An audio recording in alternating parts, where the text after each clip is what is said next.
Selamat pagi, Bapak Ibu sekalian yang menyaksikan program ini dimanapun Anda berada.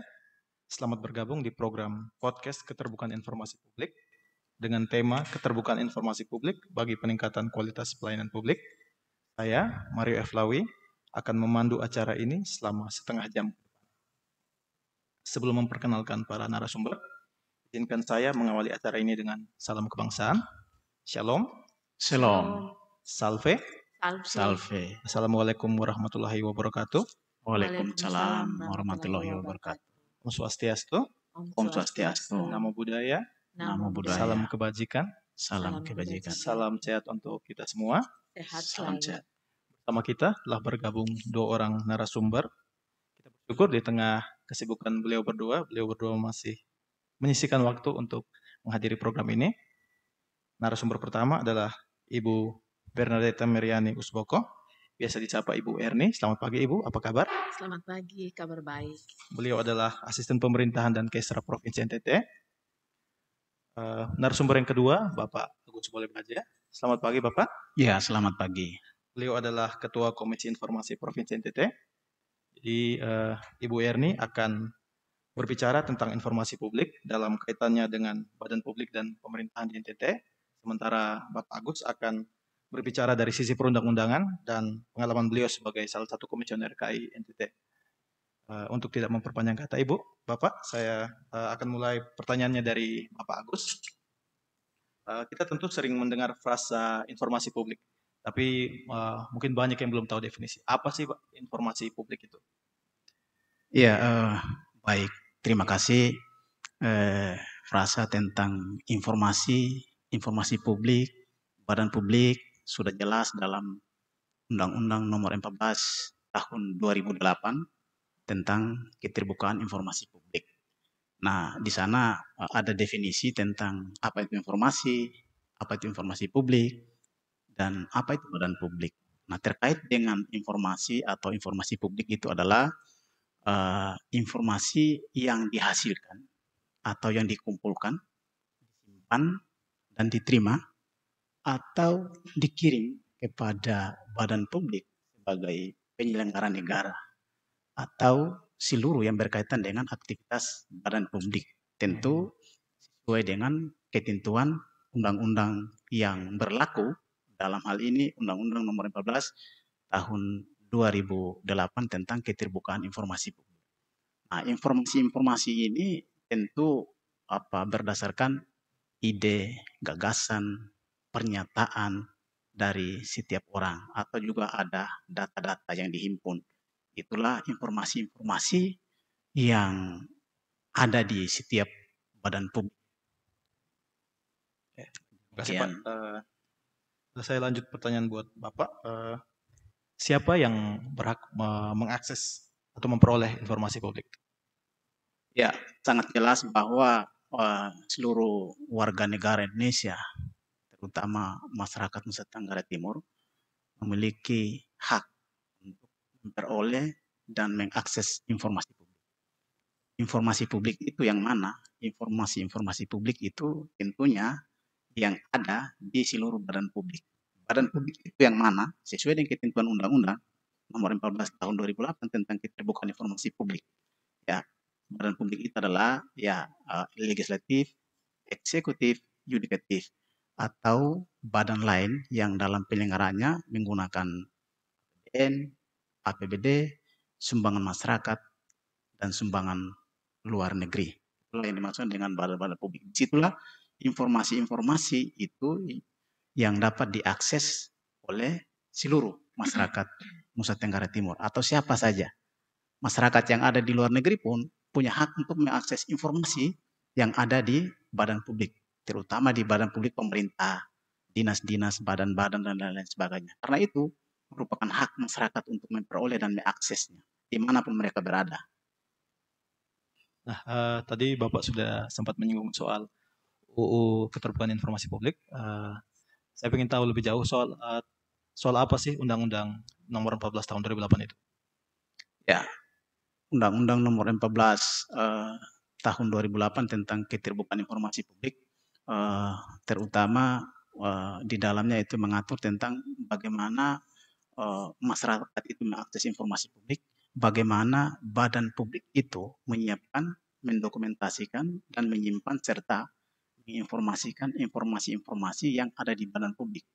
Yang berikutnya lagi, bagaimana peran, fungsi, tugas, dan kewenangan Komisi Informasi di setiap provinsi, terutama di Provinsi Tenggara Timur, untuk mengawal atau mengawasi terhadap badan publik supaya melaksanakan undang-undang ini atau mengimplementasikan undang-undang ini, yang tujuannya adalah bahwa seluruh badan publik diharapkan menjadi badan publik yang informatif. Informatif artinya segala informasi publik yang ada di lembaga-lembaga pemerintahan, lembaga swasta, partai politik, apa perguruan tinggi yang masuk dalam kategori badan publik, semua informasi itu ada di sana dan sudah disiapkan.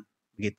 Ketika masyarakat memohon atau meminta atau mengakses, itu informasi ada. Bukan tidak ada, diakses lalu tidak ada. Berarti badan publik itu belum siap untuk mengimplementasikan undang-undang ini. Kalau sudah siap, maka ya pemerintahan provinsi atau masyarakat Nusa Tenggara Timur itu kan sudah luar biasa. Apa saja yang dilakukan oleh pemerintah atau badan publik itu dia akan mengetahui kapan saja, di mana saja.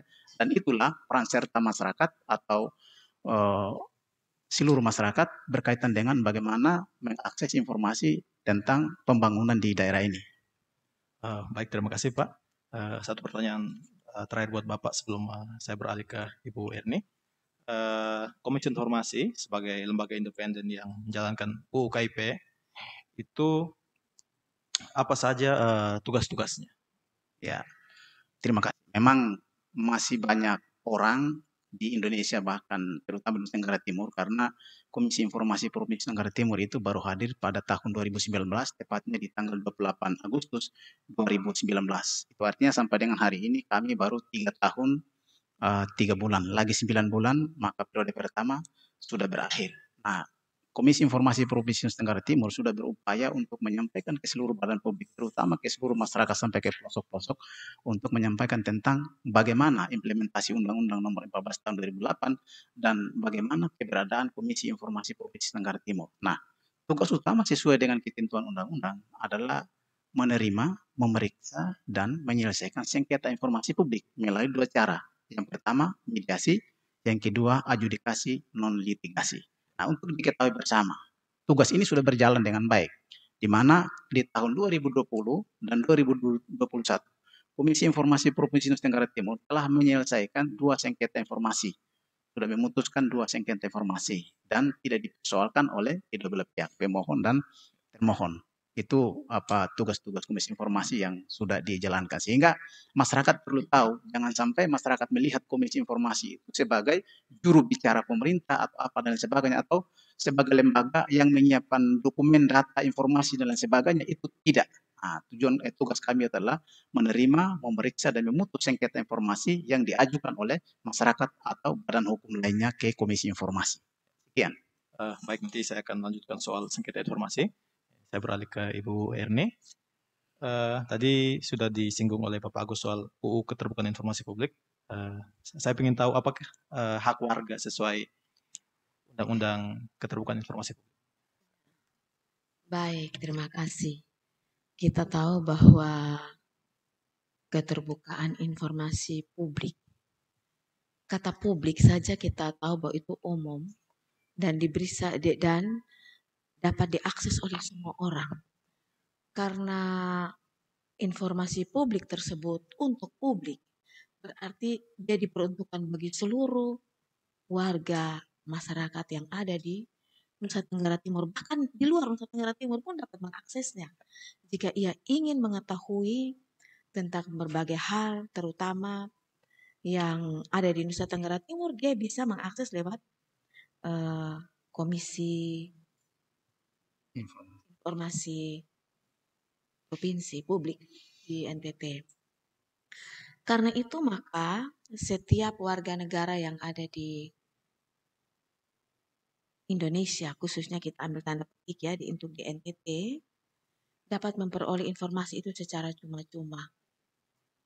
Kemudian jika ia ingin memperoleh juga lewat berbagai macam cara, dia juga dapat menyuratinya lembaga komisi ini supaya informasi dapat diberikan Kemudian dia dapat memperoleh dari informasi tersebut, dia dapat mengelolanya untuk berbagai keperluan. Misalkan dia ingin meningkatkan taraf hidup, tentu dia harus membuka channel informasi terkait dengan apa yang kira-kira dapat dikelola, yang dapat dimanfaatkan untuk meningkatkan ekonomi keluarga, atau untuk memperoleh layanan pendidikan, atau untuk memperoleh layanan kesehatan, atau untuk memperoleh informasi-informasi lainnya. Karena itu terkait dengan Undang-Undang KIP, maka warga negara berhak untuk memperoleh semua informasi-informasi yang telah dikemas dengan baik, sehingga ini menunjang kehidupannya saat ini maupun akan datang. Hak dari warga, ya. Dan kalau hak kewajiban ya. Ya, kewajiban. Tadi kan kalau hak, dia dapat memperoleh informasi, dapat mengetahui informasi, dapat mempergunakan informasi tersebut atau mengelola informasi tersebut untuk kebutuhannya. Haknya yang pertama adalah dia dapat memanfaatkan kewajibannya adalah dia dapat mempergunakan informasi tersebut harus sesuai dengan ketentuan peraturan perundang-undangan. Artinya ada informasi yang dapat dia publish, ada informasi yang tidak perlu dia publish. Nah, karena itu haknya dia dapat memanfaatkannya dan juga dapat menjaga kerahasiaan atau urgensi daripada informasi-informasi yang telah diperolehnya. Jadi tidak semua hal harus dipublish, tetapi ada hal yang perlu dikampanyekan atau dipublish, ada hal yang perlu dikonsumsi sendiri untuk pengembangan diri. Baik, terima kasih Bu. Tadi hak warga sudah, kewajiban warga sudah. Sekarang kita ke bagaimana dengan hak badan publik? Ya, hak badan publik itu menurut Undang-Undang KIP pasal 6 bahwa badan publik berhak untuk menolak memberikan informasi kecuali sesuai dengan peraturan perundang-undangan. Jadi, walaupun masyarakat membutuhkannya, tetapi karena dirasakan oleh badan publik itu bahwa ini informasi ini tidak bisa diberikan, maka dia berhak menolaknya. Tentu dengan alasan-alasan yang disesuaikan dengan peraturan perundang-undangan. Kemudian juga dia berhak untuk menolak memberikan informasi apabila tidak sesuai dengan peraturan perundang-undangan. Misalkan, kalau informasi yang diberikan itu akan berdampak atau membahayakan masyarakat atau membahayakan negara atau membahayakan diri sendiri atau juga berkaitan dengan kehidupan berbangsa dan bernegara, atau berkaitan dengan jabatan yang sementara dipegang, atau berkaitan juga dengan hal-hal atau hak-hak atau hal-hal kerahasiaan, maka badan publik berhak untuk menolaknya. Baik, tadi sudah tahu hak badan publik. Nah, ini pertanyaan terakhir sebelum saya berpindah ke Bapak Agus untuk Ibu. Apa saja kewajiban badan publik menurut UU KIP? Ya, kewajiban badan publik itu menurut Undang-Undang KIP pasal 7. Itu ada 4 kewajiban badan publik. Yang pertama, badan publik wajib menyediakan, memberikan dan menerbitkan informasi publik yang berada di bawah kewenangannya kepada pemohon informasi publik. Selain informasi yang dikecualikan. Jadi ada informasi yang bisa diberikan, tetapi ada informasi yang tidak boleh atau tidak bisa diberikan. Kemudian badan publik juga bisa menyediakan informasi yang akurat. Dan akurat artinya benar, itu dapat dipertanggungjawabkan dan tidak menyesatkan. Artinya bahwa data yang diberikan atau informasi yang diberikan itu benar-benar fakta, real dan dapat dipertanggungjawabkan. Kemudian badan publik juga dapat mengembangkan sistem informasi dan dokumentasi sehingga untuk memperoleh informasi tersebut tidak menggunakan waktu yang lama, tetapi untuk memperoleh informasi tersebut dapat diperoleh dengan cara yang cepat, efektif, efisien, sehingga melalui sistem yang ada dapat dikelola dengan baik dan dapat dimanfaatkan dengan baik. Kemudian badan publik juga wajib memberikan pertimbangan secara tertulis setiap kebijakan yang diambil untuk memenuhi setiap orang atas informasi publik. Artinya bahwa badan publik dia tidak sekedar memberikan informasi, tetapi dia juga mempertimbangkan berbagai sisi. Apakah informasi yang diberikan ini bagus untuk konsumen atau yang ingin masyarakat yang ingin memperoleh informasi tersebut? Apakah berdampak positif, apakah berdampak negatif? Jadi dia perlu memberi pertimbangan sehingga informasi yang diperoleh tadi dapat dimanfaatkan dengan baik, dengan efektif, efisien untuk mengatasi berbagai persoalan atau untuk menjawab berbagai kebutuhan yang ingin diperoleh atau ingin diatasi oleh pengguna informasi tersebut. Terima kasih Ibu. Demikian, ya. Saya beralih ke Bapak dulu. Nah, tadi dari Bu Erni kita sudah mendengar hak dan kewajiban warga serta hak dan kewajiban badan publik terkait keterbukaan informasi publik. Sekarang saya ingin tahu atau bagaimana masyarakat mengajukan pengajuan informasi. Ya, baik, terima kasih. Bagaimana masyarakat mengajukan informasi? Di sana sudah jelas ada SOP-nya, standar operasional prosedur. Prosedur permohonan informasi publik, ada prosedur pengajuan sengketa informasi, ada prosedur penyelesaian sengketa informasi publik. Yang pertama, bagaimana masyarakat melakukan permohonan informasi publik? Jadi permohonan informasi publik itu bisa ditempuh dengan beberapa cara. Yang pertama, bisa datang sendiri ke badan publik. Yang kedua, bisa melalui telepon, bisa melalui surat menyurat, dan lain sebagainya. Jadi pengguna informasi publik itu dia harus memiliki identitas yang jelas. KTP, kalau dia badan hukum, ya dia memiliki anggaran dasar, anggaran rumah tangga yang telah ditetapkan oleh Kemenkumham, sehingga badan publik atau pimpinan badan publik itu tidak ragu memberikan informasi kepada orang yang memohonkan informasi publik. Nah, kenapa harus demikian? Karena ranahnya nanti ketika badan publik atau pimpinan badan publik tidak memberikan atau mempersulit dan lain sebagainya kepada orang yang membutuhkan informasi, maka nanti akan berbuntut pada proses sengketa informasi publik. Itu proses permohonan informasi publik. Sekarang proses pengajuan sengketa informasi publik. Nah, ketika badan publik tidak memberikan informasi kepada pengguna informasi publik melalui keberatan dan lain sebagainya, maka pengguna informasi itu dapat mengajukan sengketa informasi ke Komisi Informasi Provinsi Nusa Tenggara Timur untuk diselesaikan dengan baik di Komisi Informasi melalui dua cara. Yang pertama, mediasi. Yang kedua, adjudikasi non-litigasi.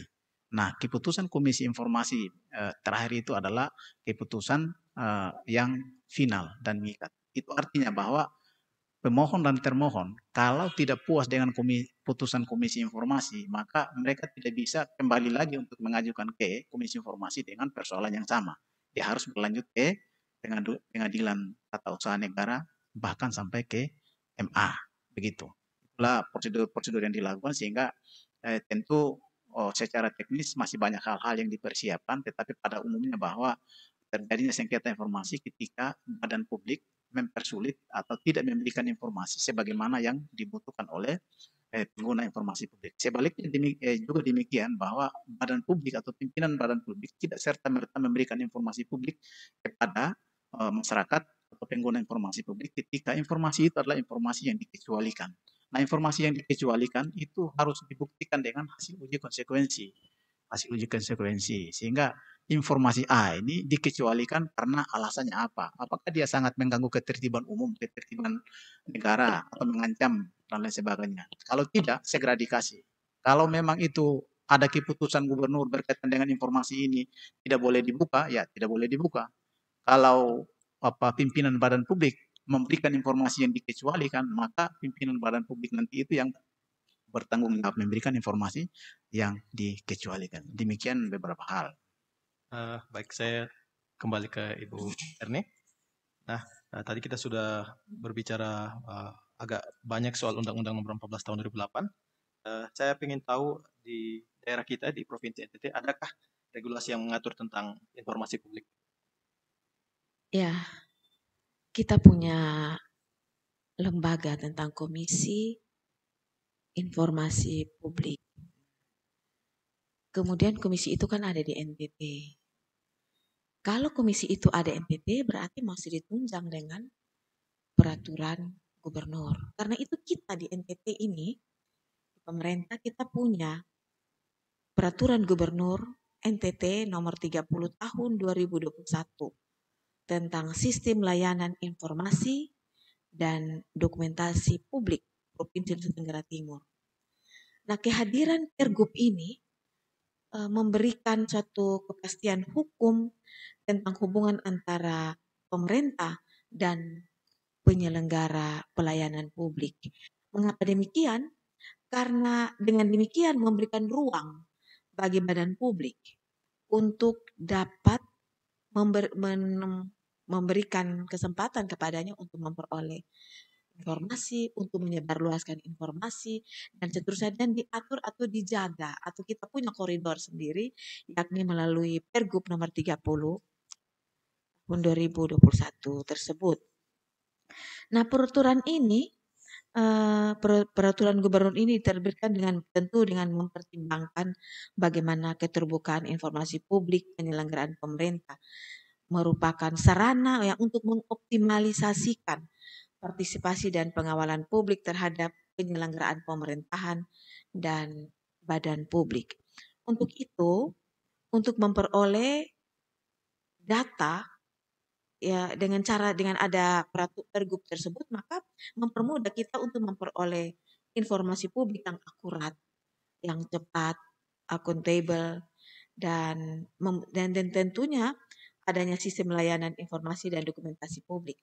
Karena itu badan publik bukan hanya mengakses secara manual tetapi juga diberikan ruang supaya dapat menggunakan aplikasi-aplikasi yang ada, menggunakan jaringan-jaringan yang ada, sehingga informasi-informasi publik itu tidak menjadi konsumsi kita sendiri atau pemerintah sendiri atau badan publik sendiri, tetapi dapat konsumsi oleh seluruh warga negara Indonesia. Kita tanda petik ya, juga paling khusus untuk warga Nusa Tenggara Timur. Terima kasih Ibu. Satu pertanyaan berikut. Nah, jenis informasi seperti apa yang perlu dipersiapkan dan dipublikasikan oleh badan publik? Jenis informasinya tentu macam-macam ya.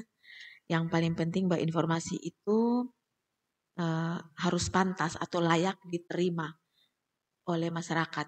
Dalam hal ini tidak membuat salah pemahaman atau tidak dikecualikan. Tetapi informasi itu sifatnya terbuka, dapat diterima oleh masyarakat sebagai bagian dari kehidupannya dalam memperoleh atau mengakses informasi-informasi. Contoh yang dapat kita lihat itu bagaimana para pimpinan perangkat daerah, contohnya di provinsi ya, kita setelah menduduki jabatan dan pada bulan Maret biasanya harta kekayaan kita harus publish supaya waktu menjabat begini, sebelum menjabat begini di tahun ini, setelah menjabat ini begini, bagaimana perkembangan apa pasti tidak, apakah ada apa ya, itu dari cara tersebut. Kemudian yang kedua adalah dengan perjanjian kinerja. Kami di pemerintah kita boleh bekerja tetapi harus ada perjanjian kinerja, dan perjanjian kinerja itu harus benar-benar dilakukan untuk bagaimana, apakah perjanjian kinerja itu telah tercapai atau bagaimana, di mana kendalanya. Dengan cara demikian maka masyarakat dapat mengetahui, ternyata pada kadis ini atau pada badan ini atau pada biro ini di bawah koordinasi asisten 1 pemerintah desa mengalami begini begitu, itu melalui penyebaran informasi oleh badan publik. Nah, demikian pula terkait dengan laporan kinerja. Jadi kinerja ternyata dari dinas ini atau badan ini atau dan seterusnya memiliki kinerja seperti ini. Itu terlihat di mana? Dilihat dari laporan kinerja yang dipublish. Nah, inilah yang dapat kita lihat juga bagaimana dengan kewajiban dari setiap lembaga untuk dapat mempublishkan profil-profil dari lembaga itu, termasuk juga profil badan publik dan regulasi-regulasi, sehingga orang tidak ragu untuk menginput atau mengakses data melalui badan publik. Karena badan publik telah tersedia, tentu informasi-informasi yang disediakan oleh badan publik terpercaya dan dapat dimanfaatkan dengan baik oleh masyarakat untuk kehidupan dia saat ini maupun akan datang. Nah, pertanyaan berikutnya untuk Ibu Erni. Apa peran Komisi Informasi Provinsi NTT sebagai mitra pemerintah Provinsi NTT dalam mendorong keterbukaan informasi publik? Kalau kita tahu bahwa informasi-informasi akan diperoleh oleh masyarakat, maka semua badan publik mesti menyiapkan informasi-informasi terkait dengan kerja-kerja yang telah dilakukan. Sehingga informasi-informasi tersebut dapat diakses oleh masyarakat dan mempermudah mereka. Karena ini adalah hal penting bagi semua perangkat daerah untuk menyiapkan data dan informasi dengan baik, dan bila perlu data-data tersebut dapat dipublish sehingga masyarakat dapat mengaksesnya. Dan jika ada hal yang kurang jelas atau kurang mantap, dapat langsung ke-update tersebut atau kepada badan publik tersebut untuk dapat memperoleh penjelasan lebih lanjut. Terima kasih. KAI ini mendorong keterbukaan informasi badan publik. Ya, dengan demikian kan memberikan ruang bagi Komisi Informasi supaya dapat memanage atau melihat dengan jelas apa yang menjadi kebutuhan, dan jika ada sengketa informasi dapat diselesaikan dengan baik. Terima kasih. Baik, kita dibatasi waktu, jadi saya ingin minta satu closing statement dari Pak Ketua Komisi Informasi. Silakan Pak. Ya, baik, terima kasih. Keberadaan Komisi Informasi Provinsi Nusa Tenggara Timur ini sangat baik. Karena apa? Karena ada tujuan yang sangat luar biasa. Tujuannya di sana adalah bagaimana mewujudkan pemerintahan yang bersih, berwibawa, bertanggung jawab, efisien, dan efektif melalui keterbukaan informasi publik. Satu tekad dari Komisi Informasi adalah bagaimana mewujudkan NTT Bangkit, NTT Sejahtera dengan keterbukaan informasi publik. Terima kasih. Dari Ibu Erin mungkin ada satu closing statement. Baik, saya pertama bangga dengan Komisi Informasi Provinsi NTT yang dipimpin Bapak Agus Boleh Baja. Pesan saya, laksanakan tugas seolah-olah untuk Tuhan dan bukan untuk manusia. Karena itu siapkan data, informasi, dan kemaslah dia menjadi hal-hal penting bagi masyarakat untuk dapat diakses dengan mudah. Karena itu jagalah marwah dari Komisi Informasi dan laksanakanlah tugas dengan baik. Terus kembangkan berbagai jaringan supaya penyediaan data dan informasi dapat dipublish dengan baik dan dapat diakses oleh seluruh masyarakat Nusa Tenggara Timur di seluruh pelosok dan dapat mengembangkannya dengan baik. Karena itu komisi mesti berkualitas. Komisi harus dapat menjawab kebutuhan masyarakat tentang informasi. Terima kasih Ibu. Dengan jawaban closing statement kedua narasumber kita, berakhir pula kegiatan kita pada pagi hari ini. Terima kasih Ibu Erni dan Bapak Agus. Terima kasih. Yang telah bergabung bersama kami selama kurang lebih setengah jam. Dengan ini acara kita pada pagi hari ini telah selesai. Salam. Salve. Assalamualaikum warahmatullahi wabarakatuh. Waalaikumsalam warahmatullahi wabarakatuh. Om Santi Santi Santi Om. Om Santi Santi Om. Namo Buddhaya. Salam kebajikan. Salam kebajikan. Salam sehat untuk kita semua. Sehat selalu. Terima kasih.